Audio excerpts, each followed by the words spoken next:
পৃথিবীর number 1 YouTuber mister beast, যার এখন ইউটিউবের সাবস্ক্রাইবার অলমোস্ট 300 মিলিয়নের কাছাকাছি।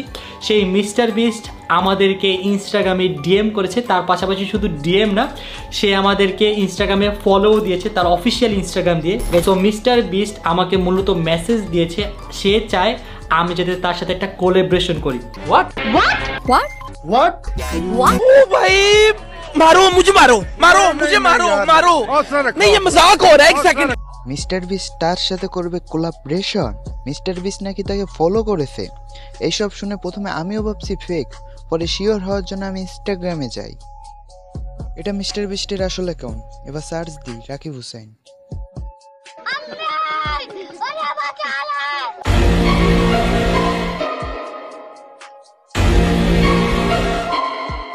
এ কি আসলে কি মিস্টার বিস্ট কোলাব করবে রাকিব হোসেনের সাথে, নাকি সবই ফেক?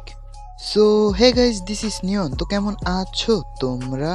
আশা করি তোমরা সবাই ভালো আছো। মিস্টার বিস্ট কি রাকিব হোসেনকে ফলো করেছে? হ্যাঁ, ফলো করেছে।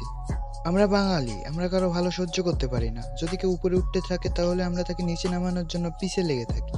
রাকিব হোসেনকেও অনেকে নিচে নামাতে চাইছে, বাট তাদের নিজেদেরই অবস্থা খারাপ। এখন সব জায়গা থেকেই তারা মারা খাচ্ছে। আমি রাকিবের ফ্যান বা লাভার না, আমি নিজেই ওকে 2বার রোস্ট করছি, কারণ এরকম রাস্তায় নেমে মারামারি করলে তো রোস্ট হতেই হবে। আর এর আসল কারণ, তার টিমে একটা নাগিন আছে। এর জন্য প্রথমে মেহেদি, তারপর ইয়াসিন বের হয়ে গেল। এখন বলি মিস্টার বিস্ট রাকিবের সাথে কোলাবোরেশনের আসল কারণ কি? আমার মনে হয় সে বিভিন্ন ভাষায় তার ভিডিও ডাবিং করে অডিয়েন্স কামায়। সে ইন্ডিয়ার হিউজ অডিয়েন্স তার টার্গেট করা শেষ, এখন হয়তো সে বাংলাদেশি অডিয়েন্স টার্গেট করছে। এর জন্য প্রথমে তার বাংলার অডিয়েন্সের সাথে পরিচয় হওয়ার জন্য বাংলাদেশের সবথেকে বড় ইউটিউবারকে টার্গেট করছে। কিন্তু এখানে ডিজার্ভিং ছিল তৌহিদ আফ্রিদি, কিন্তু সাবস্ক্রাইবারের দিক থেকে রাকিব হোসেনকে টার্গেট করছে। এটা আমার মনে হয় রাকিবের জন্য এটা একটা প্রাউড মোমেন্ট, কারণ মিস্টার বিস্ট ওয়ার্ল্ডের সবথেকে বড় ইউটিউবার। এর সাথে যদি রাকিব কোলাব করে, এটা বাংলাদেশ এবং রাকিবের জন্য একটি গর্বের বিষয়। তো রাকিবের জন্য অনেক শুভকামনা। আর পারলে এই বাথরুম ব্লগ পারলে বন্ধ করো। তো আজকের মতো আসি প্রিয়, দেখা হবে নতুন কোনো ভিডিওতে।